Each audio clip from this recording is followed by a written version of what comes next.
प्यारे दोस्तों नमस्कार। मैं संजय कुमार पांडे। हम आज चर्चा करेंगे कि अपने जीवन साथी को कैसे पहचानें। जिस भी मनुष्य पत्नी से औरत से आप शादी करना चाहते हैं उसको कैसे आप जान सकते हैं। क्या आप जानते हैं कि हमारे जो अपने व्यवहार हैं, हमारे जो अपनी रीति रिवाज हैं, हमारे जो संस्कार हैं, क्या हम उन्हीं के अनुरूप संस्कारवान, रूपवान और ज्ञानवान खोजना चाहते हैं।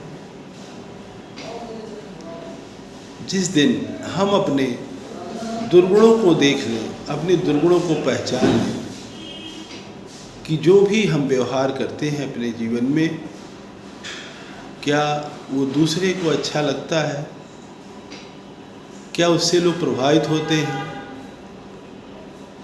अगर ऐसा नहीं है तो आप ये महसूस करें, ये माने कि यदि हमारे अंदर इतने दुर्गुण हैं, उन दुर्गुणों को आप पहचानें।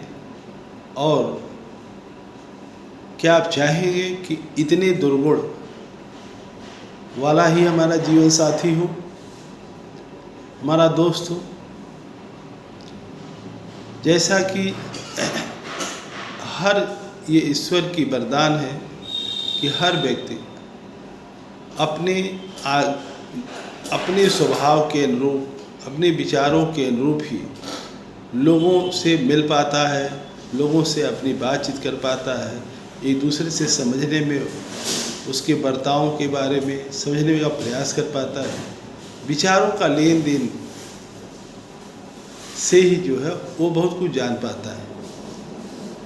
तो यदि इंसान अपने दुर्गुणों को जान ले, अपने दुर्गुणों को समझ ले और उसको पहले समझे कि क्या जो हमारे अंदर ये दुर्गुण हैं या जो ऐसे व्यवहार जो समाज के लिए ठीक नहीं हैं, कि जैसे यदि कोई संस्कारवान घर है, वो चाहता है कि आप सुबह स्नान करके तभी जलपान करें। जो भी नियमित संस्कार हैं, क्या वो आप करते हैं? क्या आप समय से स्नान करते हैं? स्नान करने के बाद क्या पूजा करते हैं? तो जो भी आपके अंदर संस्कार बनाए गए हैं समाज में, क्या वो काम आप खुद करते हैं कि नहीं करते? तो क्या ऐसे दोस्त आप चाहते हैं कि ऐसे हमारा जीवन साथी हो कि जो इतने सारे कार्य नहीं करता हो? क्या उससे अपने आप दोस्ती कर पाएंगे, जीवन आपका निभा पाएंगे? जैसा कि ये माना गया है कि लंबी दूरी यात्रा करने वाले लोग 40% लोगों का यात्राएं सफल नहीं होती, 60% ही लोग अपनी यात्रा को पूरी कर पाते हैं। अब वो जो 60% की यात्रा पूरी करने वाले लोग हैं, उनके कैसे कर रहे हैं, किस तरह से कर रहे हैं? जैसा कि आप अगर स्त्री के स्वरूप के बारे में जानने का प्रयास करते हैं, तो जैसे ही मानव का उद्भव हुआ था वैसे आज शक्ति के रूप में हुआ था। निरंतर इंसान वो फिर आगे चल कर के मानव का एक हिस्सा बना। पति और मनुष्य और महिला का जो है एक स्वरूप तैयार हुआ और फिर आगे संसार का उत्पत्ति बढ़ने लगी। कभी आप अगर उसके व्यवहार के बारे में जानें कि क्या उसको संगीत, कौन सा संगीत अच्छा लगता है, कौन सा उसे गाना अच्छा लगता है, डांस करना अच्छा लगता है, जितनी कलाएं हैं, उस कलाओं के माध्यम से क्या आपको भी अच्छा लगता है जो उसको अच्छा लगता है?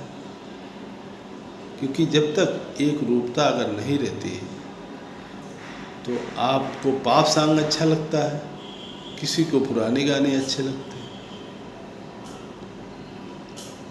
तो इसकी बड़ी ही विचित्र स्थिति बनती है। तो अपने जीवन साथी को खोजने के लिए हमको क्या क्या कोशिश करना चाहिए, किस तरह की उदारता हमारे अंदर भावनात्मक जो है इच्छा शक्ति होना चाहिए, हमें क्या प्रयास करना चाहिए। इसके लिए हमारे अंदर दिल की उदारता होनी चाहिए। पहले किसी को साथ लेके चलने के लिए आपके अंदर दिल की उदारता जरूर होनी चाहिए। कितनी भी असहमति क्यों न हो कि आपके विचारों में मेल नहीं बन रहा है, फिर भी आपको कोशिश करना चाहिए। यदि हम उनके विचारों का सम्मान करेंगे तभी हमको सम्मान मिल सकता है।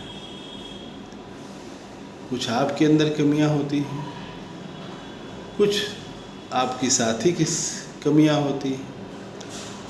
तो जब आप एक दूसरे में अच्छाइयों को देखने का प्रयास करेंगे, उनके गुणों को देखने का प्रयास करेंगे कि कौन कौन से ऐसे कार्य साथी हमारा करता है कि जो बहुत ही समाज के लिए महत्वपूर्ण है और जिसके कारण हर व्यक्ति समाज में जो खड़ा है, जो उसके अपने कुछ ऐसे अच्छे गुण होते हैं जिसके कारण वो जो है समाज में एक स्थान प्राप्त करता है।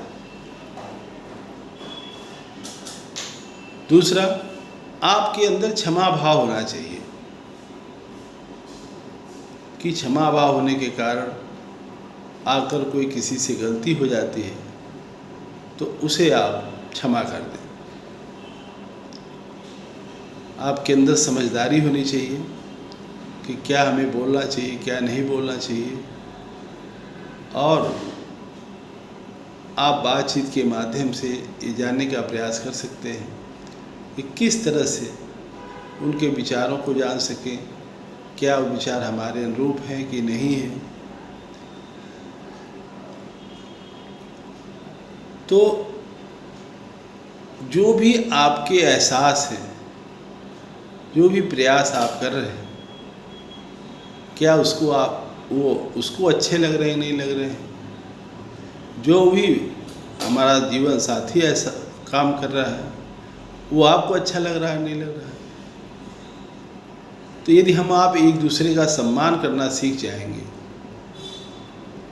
और कोई भी आज इस धरती पे जो मनुष्य है या महिला है, हर व्यक्ति अपने हिसाब से बहुत ही अच्छा कार्य करता है। कोई ऐसा व्यक्ति नहीं है कि जो अच्छा कार्य ना करता हो। आप उसके विचारों का जानने का प्रयास करेंगे, आप अनेक ही माध्यमों से अधिक समय उसके साथ बिता सकें, इसका प्रयास आपको करना चाहिए, इसकी विधि अपनानी चाहिए। उसके लिए आपको व्यायाम एक साथ करना, टहलना एक साथ, ध्यान करना एक साथ, संगीत सुनना एक साथ, पेंटिंग करना, आंखें बंद करके आप उसे प्यार करें तो निश्चित ही आपके अंदर और आपके जीवन साथी के अंदर एक ऐसा झुकाव उत्पन्न होगा, एक ऐसा प्यार उत्पन्न होगा जिसके कारण आपके लंबे टाइम तक जीवन जीने की इच्छा आपके अंदर जागृत बनी रहेगी। यदि आपका पार्टनर आपके साथ नहीं है, उसे कैसे एहसास कर सकते हैं? यदि नहीं है तो उसको महसूस करने के लिए आप आंखें बंद कर लेंगे और उनके गुणों को ध्यान करेंगे कि जैसे कोई ऐसा कार्य जैसे खर्राटे लेना, कोई महिला रात में खर्राटे कर ले रही, कोई पुरुष जो है खर्राटे ले रहा है। जब इस समय खर्राटे लेता है उसमें बहुत ही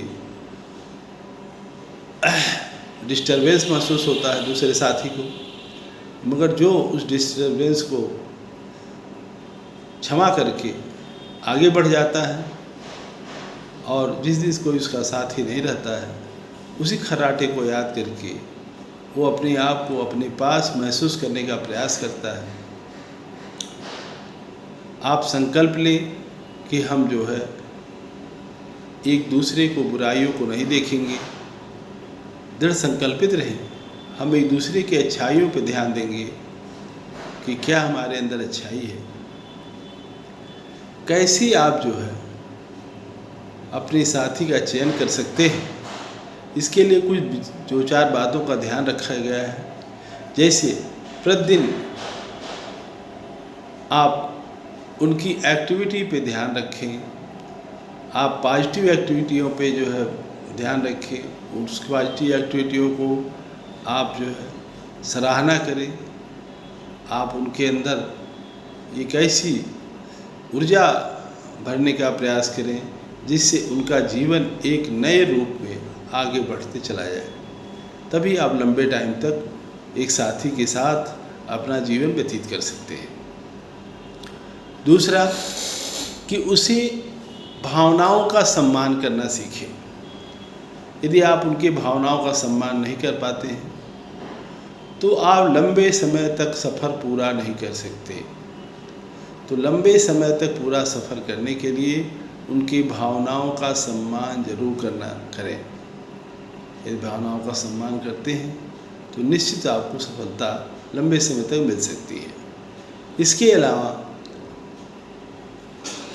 आप उनके सुंदर विचारों को और उनकी भावनाओं को महसूस करें कि हमारे लिए कितना उपयोगी हमारा जीवन साथी है। इसके अलावा जो चौथा स्टेप है कि क्रोध से बचने का प्रयास करें। यदि आप क्रोध से बचने का प्रयास करते हैं तो भी आप लंबे टाइम तक अपने जीवन के साथी के साथ समय आनंदमय अवस्था में रहते हुए आगे जा सकते हैं। गुस्सा अगर आपको आ जाए तो उसे आप थोड़ी देर बाद कोई प्रतिक्रिया व्यक्त करें। किसी कारणवश आपके अंदर गुस्सा आ जाए या आपके साथी के अंदर गुस्सा आ जाता है तो थोड़ी देर के लिए मन को शांत कर लें और उसको फिर मनन करेंगे ऐसा क्यों, ऐसी परिस्थिति क्यों डेवलप हुई जिसके कारण ऐसे क्रोध जो है मन में व्याप्त हुए।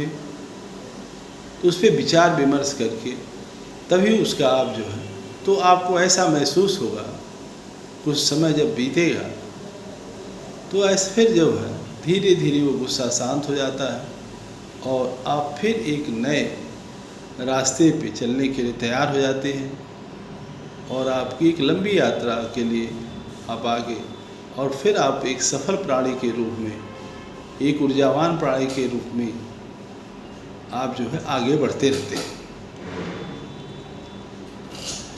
आप अपने अंदर दया भाव रखें, अपेक्षाएं ना करें। जब आशा आप ज़्यादा करेंगे तो आपको कष्ट होगा। तो अपेक्षाओं पे जो है ध्यान रखें। आप लंबे टाइम तक चलने के लिए अपने ध्यान पे ध्यान करें, साथ में बैठ के प्राणायाम करें, आसन करें और सूक्ष्म अभ्यास करें। तो ऐसे अभ्यास साथ में मिलकर करने से आपके अंदर जीवन की अनंत अवस्थाओं तक आप चलने का प्रयास करते रहेंगे और इसी सब बातों के साथ हम अपने जीवन साथी को एक लंबे टाइम तक, एक लंबे समय तक जो है साथ चल सकते हैं और आगे बढ़ सकते हैं और एक अपना सुंदर जीवन बिता सकते हैं। इन्हीं सब बातों के साथ धन्यवाद।